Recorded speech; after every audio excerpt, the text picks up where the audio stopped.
పొద్దుటి నుండి అది గోల్కొండ కోట సాక్షిగా అబద్ధాలు, భద్రాచలం రాముని సాక్షిగా అవాస్తవాలు, వైరాలో జరిగిన మీటింగ్లో బూతులు మాట్లాడడం జరిగింది.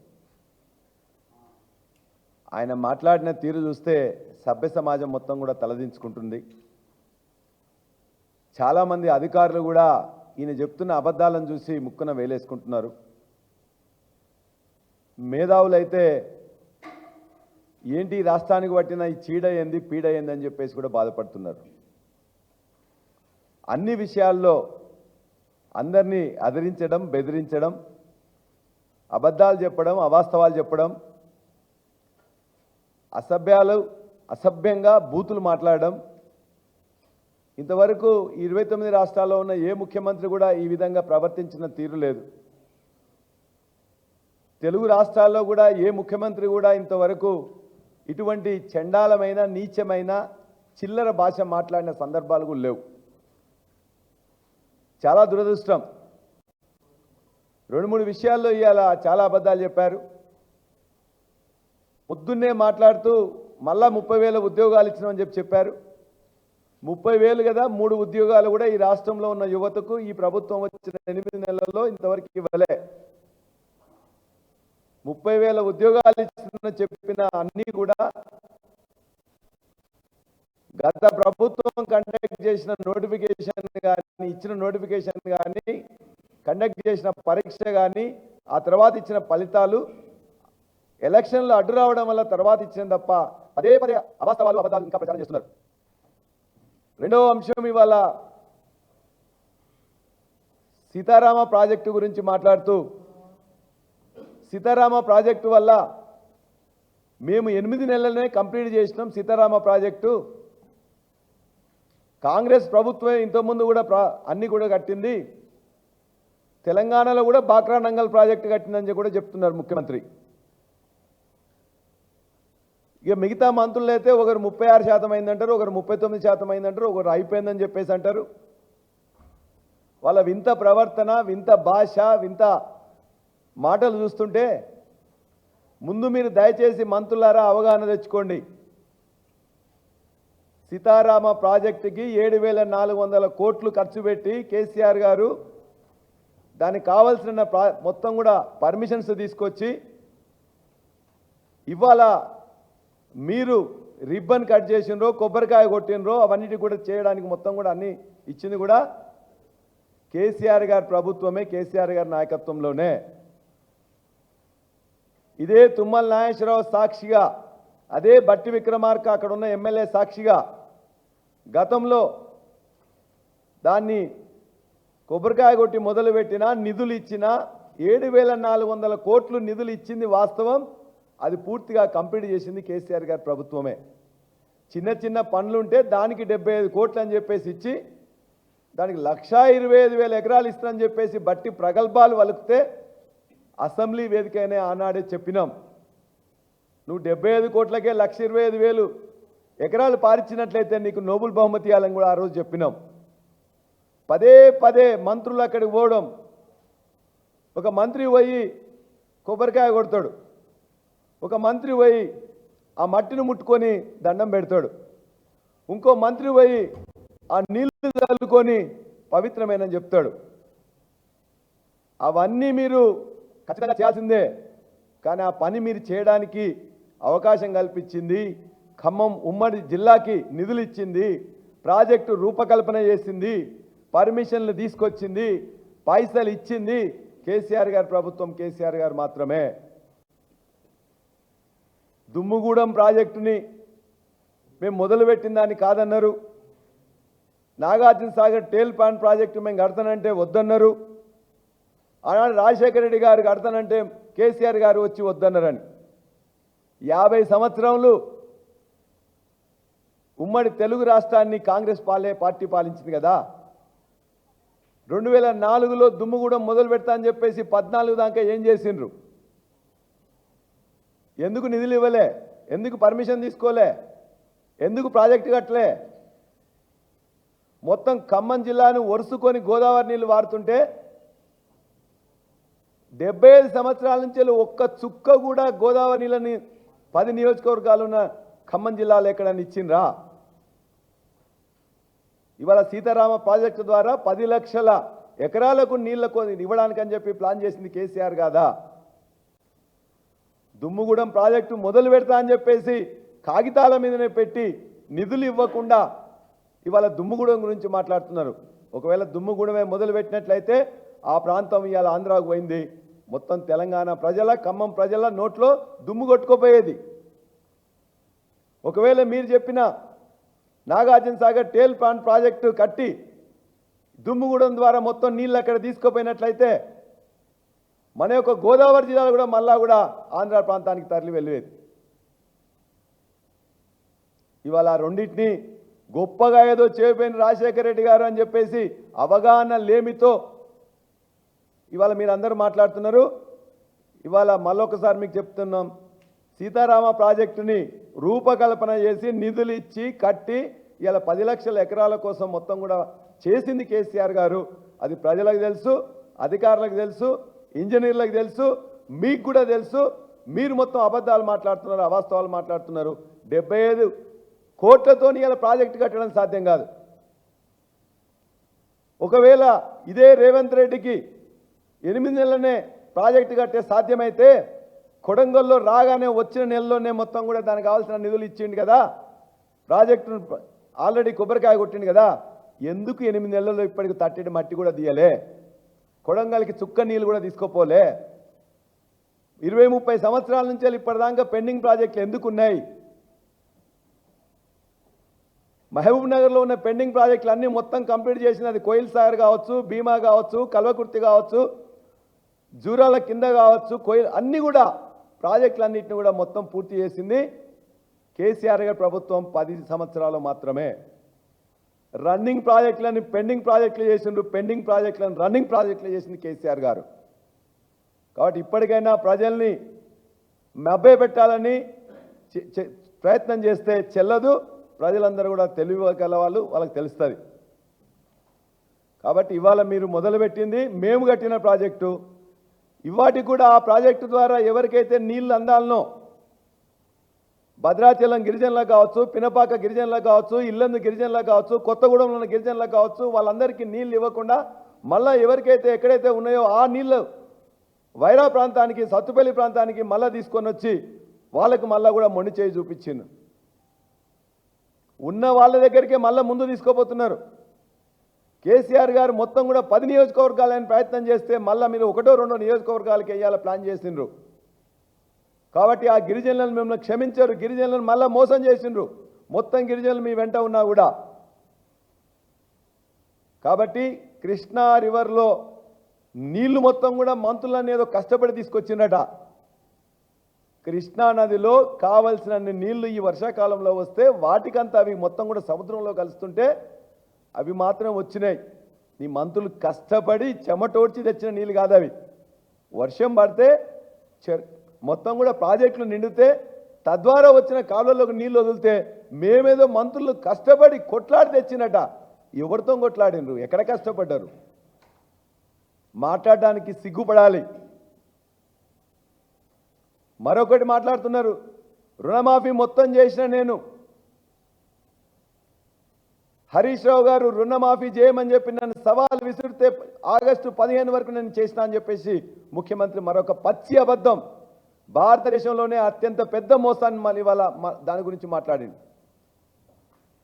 దరిదాపుగా 46 లక్షల మందికి సంబంధించి 40,000 కోట్లకు పైగా రుణమాఫీ 2 లక్షలకు సంబంధించింది ఉంటే అనేక నిబంధనలు పెట్టి, ఆంక్షలు పెట్టి, తూట్లు పడిచి, పిఎం కిసాన్ నిబంధనలు కూడా చెప్పి, ఉద్యోగం ఉంటే ఇవ్వనని చెప్పి, పాస్బుక్ ఉంటే ఇవ్వనని చెప్పి, లేకుంటే ఇవ్వనని చెప్పి, రేషన్ కార్డు లేకపోతే ఇవ్వనని చెప్పి సగానికి సగం కట్ చేసి ఫైనల్గా 31,000 కోట్లు ఇస్తానని చెప్పేసి నమ్మబలికిండు. అసెంబ్లీ సాక్షిగా చెప్పిండ్రు. కానీ ఇలా మూడోసారి ఇవ్వాలి ఇచ్చింది కూడా 5,644 కోట్లు మాత్రమే. ఇవాళ 4.46 4,46,000 మంది రైతులకు మాత్రమే ఇచ్చిండ్రు. ఈనాటి వరకు ముఖ్యమంత్రి మాటల్లో ఇవాళ చెప్పిన విధంగా ఇవాళ వచ్చింది కూడా 22,37,000 మందికి మాత్రమే 17,934 కోట్లు మాత్రమే ఇచ్చారు.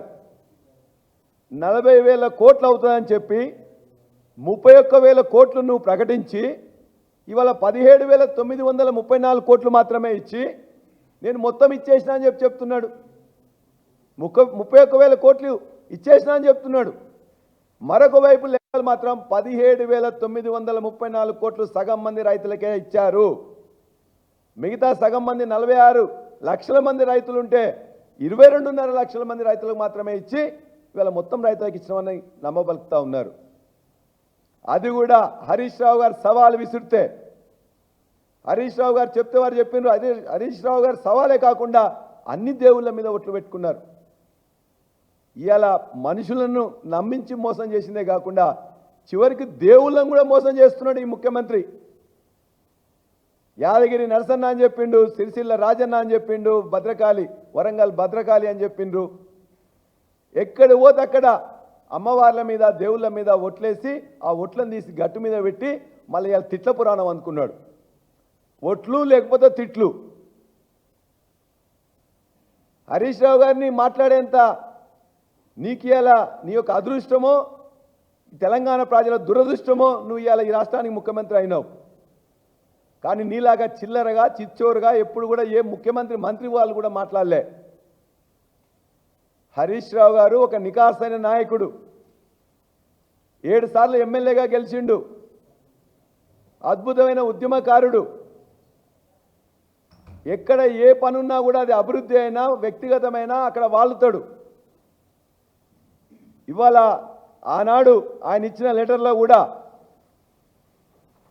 అసెంబ్లీ సాక్షిగా చెప్పిండు, అమరవీరుల స్తూపం సాక్షిగా చెప్పిండు. అదేవిధంగా ప్రెస్ క్లబ్ అధ్యక్షులుగా ఉన్న శ్రీనివాస్ రెడ్డి గారికి కూడా ఇదే లెటర్ ఇచ్చిండు. ఆ లెటర్లో చాలా స్పష్టంగా చెప్పిండ్రు, ఏదైతే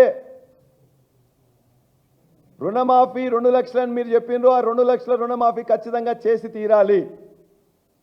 ఆగస్టు 15 వరకు నువ్వు రుణమాఫీ చేయడం, అదేవిధంగా మీరు ఏదైతే 100 రోజుల్లో 6 గ్యారంటీల్లో ఉన్న 13 హామీలు ఖచ్చితంగా మీరు ఆగస్టు 15న పూర్తి చేసినట్లయితే నా శాసన సభ్యత్వానికి రాజీనామా చేస్తా, నేను మరలా పోటీ చేయనని చెప్పేసి ఇగో ఈ లెటర్ సాక్షిగా చెప్పాను. ఆయన పదే అబద్ధాలు, ఇష్టం వచ్చినట్టు మాట్లాడడం. నీ భాష మేము మాట్లాడలేం, మాకు విజ్ఞత ఉన్నది. నీకు విజ్ఞత లేదు కాబట్టి నీ ఇష్టం వచ్చినట్టు మాట్లాడినావు. నువ్వు మాట్లాడిన మాటలు ఇవ్వను, పశువులు కూడా సహించవు. పశువులకు పశువుల భాష మాత్రమే తెలుస్తుంది. నిన్ను ఇలా ప్రజలందరూ అనుకుంటున్నావు నీలో ఒక మృగం ప్రవేశించిందని చెప్పేసి అనుకుంటున్నావు. మానవ రూపంలో ఉన్న మృగంలాగా నువ్వు మాట్లాడుతున్నావు తప్ప ఒక మనిషిలాగా మాట్లాడట్లే. ఇష్టం వచ్చినట్టు ఆ భాష నేను వల్లించడానికి కూడా నాకు ఇష్టం లేదు. కాబట్టి ఇలా హరీష్ రావు గారు ఏదైతే సవాల్ విసినరో ఆ సవాల్కి జవాబుగానే కనీసం సగం రుణమాఫీ చేసినావు. మీకు సిగ్గు లజ్జ ఉంటే ఈ ప్రజలకు ఇచ్చిన హామీలు అమలు చేయాలంటే మిగతా సగం రుణమాఫీని వెంటనే కొనసాగించాలి. మిగతా 25 లక్షల మంది రైతులకు సంబంధించిన రుణమాఫీ 2 లక్షలు చేయాలి. నీ మీద నమ్మకం లేగానే వరంగల్లో సభ పెడతామంటే కూడా నువ్వు పోయి బతిమిలాడినా బామాడినా కాళ్ళు పట్టుకున్నా ఇలా రాహుల్ గాంధీ నీ దగ్గరికి రాలే, సోనియా గాంధీ రాలే, ప్రియాంక గాంధీ రాలే. నేను రాము నువ్వు అబద్ధాలు మాట్లాడుతున్నావు, పచ్చి అబద్ధాలు మాట్లాడుతున్నావు అని చెప్పేసి రాలే. అందుకే నీకు నువ్వే సొల్లు పురాణం చెప్పుకున్నావు, తిట్ల పురాణం చెప్పుకున్నావు. మేము ఖచ్చితంగా డిమాండ్ చేస్తున్నాం, ఏ మేధావుల దగ్గరికైనా పోయి చూపించుకో, నీ స్పీకర్కి చూపించుకో, లేకపోయినట్లయితే ఉద్యమకారులకు చూపించుకో, లేకపోతే జర్నలిస్టులకు చూపించుకో. హరీష్ రావు గారు ఏ మాట రాసి ఇచ్చిండ్రు ఆ మాట ప్రకారం నువ్వు ఒక్కటైనా చేసినవా? అన్న రుణమాఫీ 31,000 కోట్లు అని చెప్పి కూడా ఇలా 18,000 కోట్లు చేయకుండా 17,934 చేసి ఏకకాలంలో చేసిన సిగ్గు శరం ఉందా అని చెప్పి మాట్లాడుతున్నావు. మీరు చేయలే, మాట తప్పినరు, రైతుల ఉసురు పోసుకుంటున్నారు. 300 మంది రైతులు ఇలా చనిపోవడానికి కారణం కూడా మీరే. ఇవాళ రుణమాఫీలో మొదటిసారి కేసీఆర్ గారు చేసినప్పుడు ₹1,00,000 సంబంధించిందే 16,150 కోట్ల రూపాయలు ఇచ్చిండ్రు. 16,150 కోట్లు మీరే చెప్పిండ్రు అసెంబ్లీ సాక్షిగా. రెండోసారి చేస్తున్నప్పుడు 19,000 కోట్లు అవుతుందని చెప్పిండ్రు. ఆ 19,000 కోట్లలో 12,000 కోట్లు చేసి 7,000 కోట్లకు ఆనాడు కాంగ్రెస్ పార్టీ అడ్డుపడ్డది. ఎలక్షన్ కమిషన్కి ఫిర్యాదు చేసింది, ఇవ్వకుండా అడ్డుకున్నారు. 28,000 కోట్లు మేము ₹1,00,000 సంబంధించింది ఇస్తే మీరు 2 లక్షలకు సంబంధించి 17,900 కోట్లు ఇచ్చి మొత్తం అయిపోయింది, నువ్వు రాజీనామా చేయని చెప్పి అబద్ధాలు మాట్లాడితే రైతులు పిచ్చివాళ్ళు కాదు, ప్రజలు పిచ్చివాళ్ళు కాదు. కాబట్టి రుణమాఫీ మీరు చేయలే. రైతు బంధు ఇస్తానని చెప్పేసి, రైతు భరోసా పేరుతో ఇస్తానని చెప్పేసి ఇవ్వలే. గోదావరిలో ఉండే కాళేశ్వరం నీళ్ళు ఎత్తలే, దేవాలయంలో నీళ్ళు ఎత్తలే, చెరువులు నింపలే.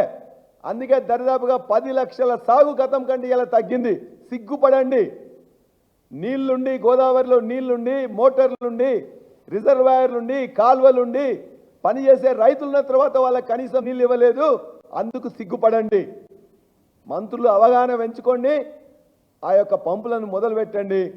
కావాల్సినంత కరెంట్ ఇవ్వాలా నీకు. హైడల్ ప్రాజెక్ట్ ద్వారా ఆటానకు యూనిట్ వస్తున్నది. ఆ మాత్రం అవగాహన లేకుండా రైతుల ఉసురు పోసుకుంటున్నారు. 10 లక్షలు ఇలా మొత్తం కూడా తగ్గిపోయింది. అందుకే సీతారామ ప్రాజెక్టులో మీరు చెప్పిన అబద్ధాలన్నీ కూడా అవాస్తవం. అదేవిధంగా రైతు రుణమాఫీ మీద మీరు చేసిందనేది అవాస్తవం. ఇవాళ హరీష్ రావు గారు అంటే ఇవాళ మీరందరూ కూడా ఆకాశం మీద ఉమ్మి వేస్తే ఏమవుతుందో అదేవిధంగా ఇవాళ హరీష్ రావు గారి మీద అన్నట్లయితే మీరు వేసిన ఉమ్మి మీ మీదనే పడుతుంది. అంతకంటే విజ్ఞత లేని, సంస్కారం లేని, భాష తెలియని ఒక మొరటు మనిషిగా ఇవాళ రేవంత్ రెడ్డి ముఖ్యమంత్రి పదవిలో ఉన్నాడు. చాలా దురదృష్టకరం. బాధతో మాట్లాడుతున్నాం. ఇటువంటి ముఖ్యమంత్రి, ఈ భాష ఎవరు కూడా సహించరు, సభ్య సమాజం కూడా సహించరు. అందుకే విషయాలు తెలియకుండా తెలిసిన అబద్ధాలుగా వాటిని మరల్చి ఇలా ప్రాజెక్టుల మీద కానీ పనుల మీద కానీ ఇంకా నీకు ఒకవేళ నీ పాలన చేత కాకపోతే తెలుసుకోండి. 9 నెలలు కావస్తున్నది, ఇంకా ప్రతిపక్షాల మీద ఏడవడం ఎందుకు? ప్రతిపక్షాలను తిట్టడం ఎందుకు? నీకు చేతనైతే అంతకంటే మంచిగా చేసి చూపించండి. తొందరగా ప్రాజెక్టులు కట్టి చూపించండి. ఉన్న ప్రాజెక్టులకు వెళ్ళి నీళ్లు వారించండి. మీరు చెప్పిన పనులన్నీ 100 రోజుల్లో మీరు చేస్తానని చెప్పిన హామీలన్నీ ఆ 100 రోజులు అయిపోయింది. 9 నెలలు 270 రోజులు వచ్చినాయి. చేయనందుకు సిగ్గుపడండి, చేయడానికి తొందరపడండి. అంతే తప్ప నువ్వు ఇష్టం వచ్చినంత బెదిరించినంత మాత్రాన, తిట్టినంత మాత్రాన, దుర్భాషలాడినంత మాత్రాన బీఆర్ఎస్ పార్టీ ఎన్నికవదు. హరీష్ రావు గారు అసలే ఎన్నికవరు, ఉద్యమకారులు ఎన్నికవరు, బీఆర్ఎస్ పార్టీ ఎమ్మెల్యేలు కూడా ఎవరు ఎన్నికవరు. నీ ఉడత ఊపులకు, నీ యొక్క పిచ్చి తిట్లకు, నీ దుర్భాషలకు మేము వెనక్కిపోవని మరొకసారి చెప్తూ, ఖచ్చితంగా ఇవాళ నీ భాషను మార్చుకోమని చెప్తున్నాం. రుణమాఫీ మొత్తం వెంటనే చేయాలని చెప్తున్నాం. సీతారామ ప్రాజెక్టుని కేసీఆర్ కట్టిన దాన్ని వాస్తవాలు చెప్పాలని చెప్పి కూడా మీకు చెప్తున్నాం. తద్వారా ప్రజలందరూ కూడా విజ్ఞప్తి, ఇటువంటి మనిషి మాట్లాడుతున్న ఈ సిగ్గులేని మాటల్ని ఖండించండి. సభ్య సమాజం ఒప్పుకోదని చెప్పి కూడా వాళ్ళకి తెలియజేస్తున్నాం.